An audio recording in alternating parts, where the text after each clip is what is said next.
Good morning, dear students and friends. Today we will study about the Victorian period, which lies between 1830 to 1901. Clear?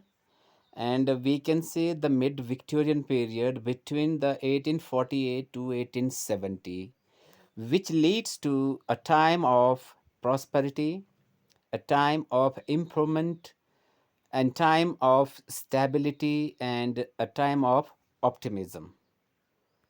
Clear? And first, a time of change. In this period, what change has been observed? Here are some of the changes I have taken. London becomes most important city in Europe. Populations of the London expands from 2 million to 6 million. Shift from ownership of land to modern urban economy. Impact of the industrialism, increase in wealth, world's foremost imperial power. Victorian people suffered from anxiety, a sense of being displaced persons in an age of technological advances. And Queen Victoria and the Victorian temper ruled England from 1837 to 1901 and exemplifies Victorian qualities: earnestness, moral responsibility, domestic propriety. The Victorian period was an age of transition, an age characterized by energy and high moral purposes. And the age of Georgian period between 1911 to 1936, a reaction against the achievements of the Victorian period. And the early Victorian period lies between the 1830 to 1848. In 1830, the Liverpool and Manchester Railway opened, the first public railway line in the world. By 1850, railway lines connected England's major cities. By 1900, England had 15,195 lines of railroad and an underground rail system beneath London. The train transformed England's landscape, supported the growth of commerce, and shrank the distance between cities. The Reform Bill of 1832 transformed English class structure, extended the right to vote to all males owning property.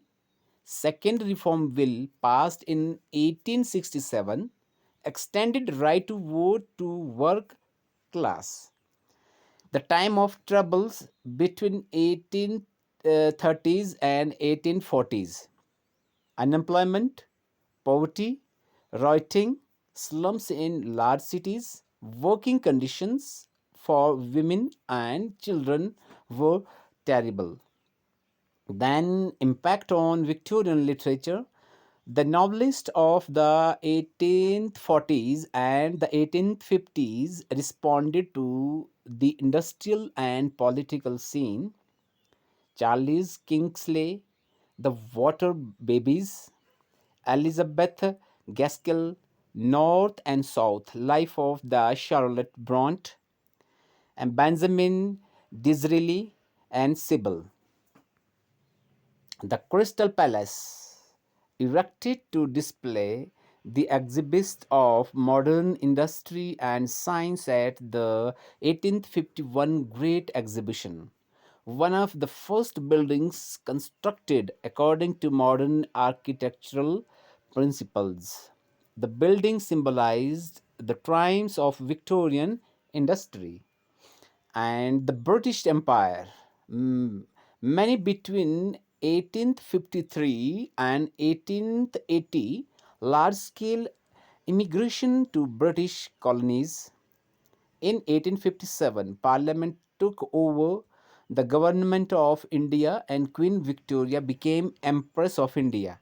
Many British people saw the expansion of empire as a moral responsibility. Missionaries spread Christianity in India, Asia, and Africa. Religious debate. Evangelical movement emphasized spiritual transformation of the individual by conversion and a moral Christian life. Their view of the life was identical with dissenters. The High Church emphasized the importance of tradition, ritual, and authority. The Oxford movement, led by Newman, the broad church was open to modern ideas.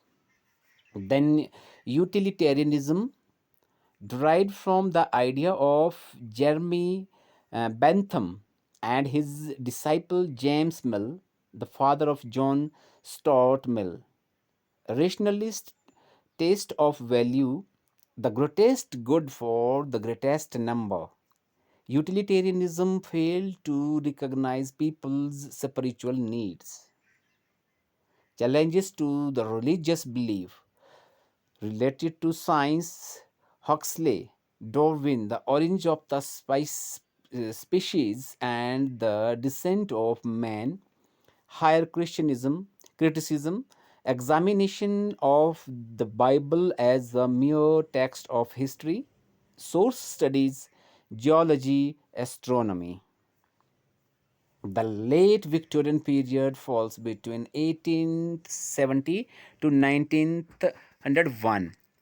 Decay of the Victorian values and British imperialism, Boer War, and Irish question, and Bismarck's Germany became a rival power, and United States became a rival power. Economic depression led to mass immigration and the socialism. And the 1890s breakdown of the Victorian values, mood of melancholy, aesthetic movement, the beginning of the modern movement to literature. In literature, Aubrey Beardsley's drawings, prose of the George Murray and Max Beerbohm, poetry from the Ernest Dowson.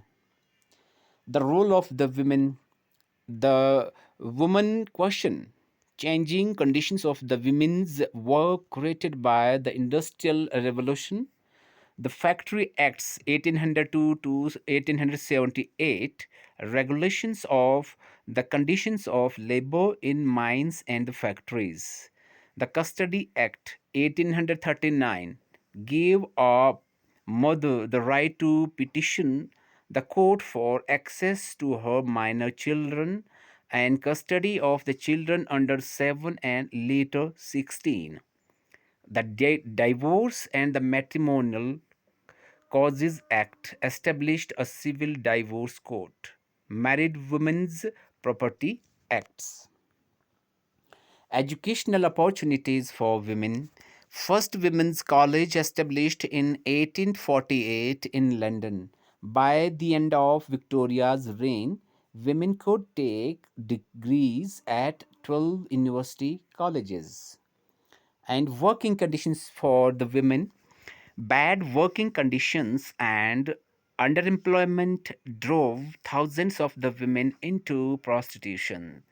The only occupation at which an unmarried middle class woman could earn a living and maintain some claim to gentility was that of a governess. And Victorian women and the home. Victorian society was preoccupied with the very nature of women, Protected and enshrined with the home, her rule was to create a place of peace where man could take refuge from the difficulties of modern life. And literacy, publications, and reading. By the end of the century, literacy was almost universal. Compulsory national education required to the age of 10 due to technological advances and explosions of the things to read, including newspaper, periodicals, and the books. Growth of the periodical novels and short fiction were published in serial form. The reading public expected literature to eliminate social problems. The Victorian novel. The novel was the dominant form in Victorian literature. Victorian novels seek to represent a large and comprehensive social world with a variety of losses. Victorian novels are realistic. Major theme is the place of the individual in society, the aspiration of the hero and heroine for love and social position. The protagonist's search for fulfillment is emblematic of the human condition. For the first time, women were major writers, the Brontes, Elizabeth Gaskell's, George Eliot. The Victorian novel was a principal form of entertainment. And Victorian poetry. Victorian poetry dwelt in the context of the novel. Poets sought new ways to telling stories in verse. All of the Victorian poets show the strong influence of the Romantics, but they cannot sustain the confidence the Romantics felt in the power of the imagination. Victorian poets often rewrite Romantic poems with a sense of belatedness. Dramatic monologue, the idea of creating a lyric poem in the voice of a speaker, ironically distinct from the poet, is the great achievement of Victorian poetry. Victorian poetry is pictorial. Poets use detail of construct visual images that represent the emotion and situation the poem concerns. Conflict between private poetic self and public social role. Then Victorian drama, the theatre was a flourishing and popular institute during the Victorian period. The popularity of the greater influenced other genres. Bernard Shaw and the Oscar Wilde transformed British theatre with the comic masterpieces. The images of the Victorian period. Dear students and friends, you can see most of the popular images of the Victorian period drawn so forever. This is all about what I have brought today, dear students and friends. Hope it must help you in your gaining the knowledge. So that's all for today. And if you are brand new to my channel, so dear students and friends, don't forget to share, subscribe, and comment. Thanks and have a nice day, dear students.